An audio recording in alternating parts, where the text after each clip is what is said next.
想孩子學好英文，如果我話俾你知有個英文專家可以俾你隨時發問英文問題啦，幫你嘅小朋友改正英文，甚至可以幫你 check 小朋友嘅英文功課，仲要係免費嘅喎，你想唔想用呢？今日呢條片我會同大家介紹其中一個 AI 工具，去幫你嘅小朋友大幅提升學英文嘅效率同埋速度。冇用緊 AI 嘅家長一定要想睇啊！大家好，我係言語治療師 Miss Renee， 呢個平台專幫家長了解點樣輕鬆有效咁幫小朋友提升學習能力同埋心智發展嘅。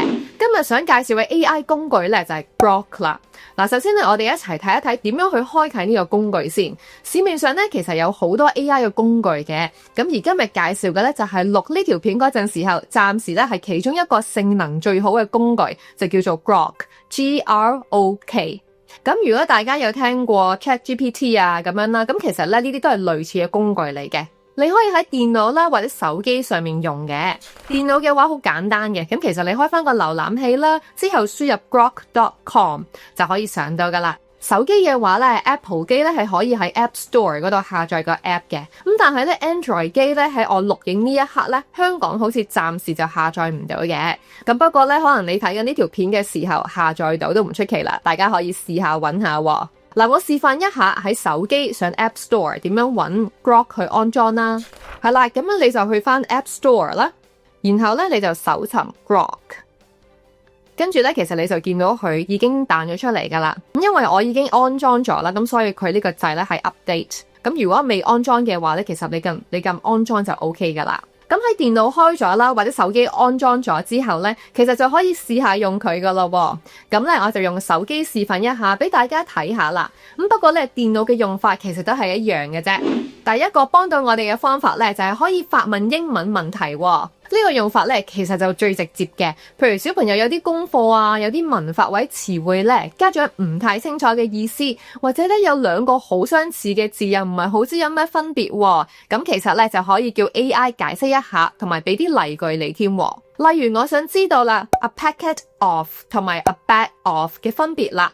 中文咧兩者都係解一包，但係其實英文咧係有少少分別，究竟個分別喺邊度呢？咁我就可以咧直接用中文問 Grok 啦。咁首先開啟 Grok 先啦，然後咧你就可以喺下邊 Ask Anything 呢度咧發問你條問題嘅。咁可以咧試下就咁發問啦。我想知 a packet of 同 a bag of 有咩分別？因為咧中文語音嘅關係啦，咁所以有時嗰啲英文字咧要自己再 type 出嚟啦，要打出嚟更正嘅。然後你撳個箭嘴咧，佢就會俾個答案你噶啦。係啦，咁大家都見到啦，佢用翻中文去答你啦，咁佢就會解釋得好詳細。譬如 a packet of 係啲細型啲啦、密封噶啦，咁佢仲會俾埋啲例子你添嘅。譬如 a packet of sugar， 咁 a bag of 咧通常係大啲啦，唔一定係密封嘅。咁又有一啲例子啦 ，a bag of rice， 佢仲會俾你再發問一啲相關嘅問題。咁如果你想知道更多嘅話咧，咁你可以再叫佢解釋多啲啦。咁好多時候咧，直接輸入一條問題，佢就可以好詳細咁幫你解答到噶啦。第二個 AI 幫到我哋嘅方法咧，就係佢可以幫我哋翻譯啦，或者糾正啲英文喎。例如小朋友咧要作文喎，咁佢好想用英文講，哇呢件事咧教訓咗我，做事唔能夠馬虎，但係咧又唔知點樣用英文講喎。呢個時候咧，咁我就可以叫 Grok 幫手啦。咁你可以咧直接用語音輸入條問題都得嘅。這件事教訓了我，逗號，做事不能馬虎，句號，請將以上句子翻譯成英文。係啦，咁跟住你就撳呢個箭嘴個掣啦。咁你見到你好快脆啦，咁其實呢個英文句子就已經出咗嚟啦，就係呢一句啦。This incident taught me that I can't be careless in doing things。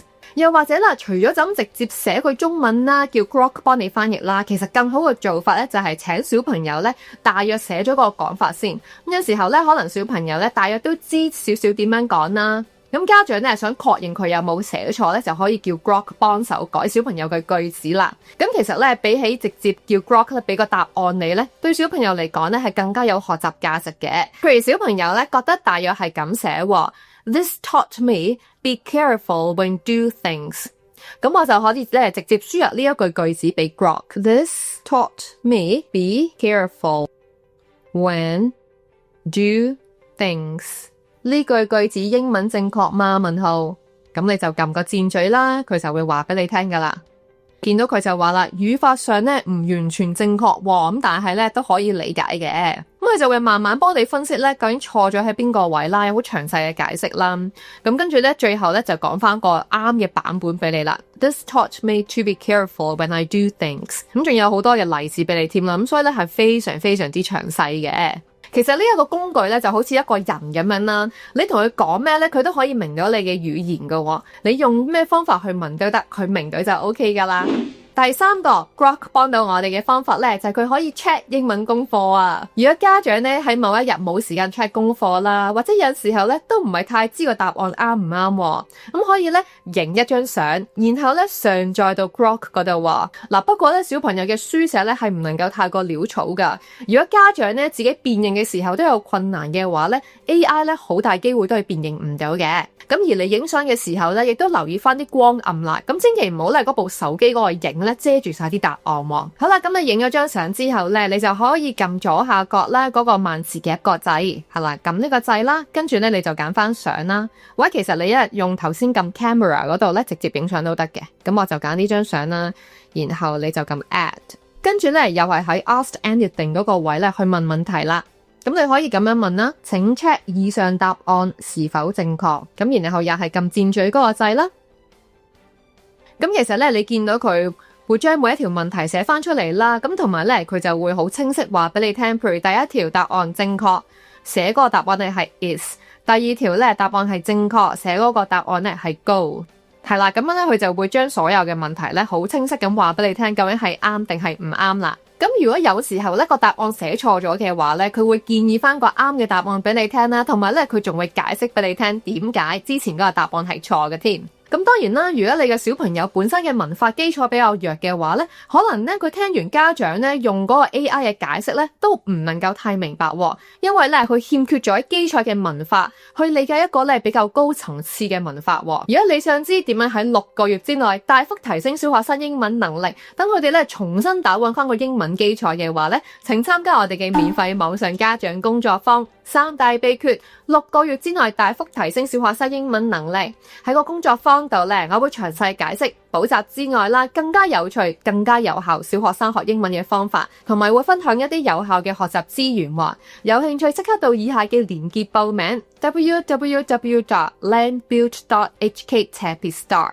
報名嘅連結咧，亦都會擺咗喺留言欄，快啲撳過去睇下啦！期待同大家分享更多。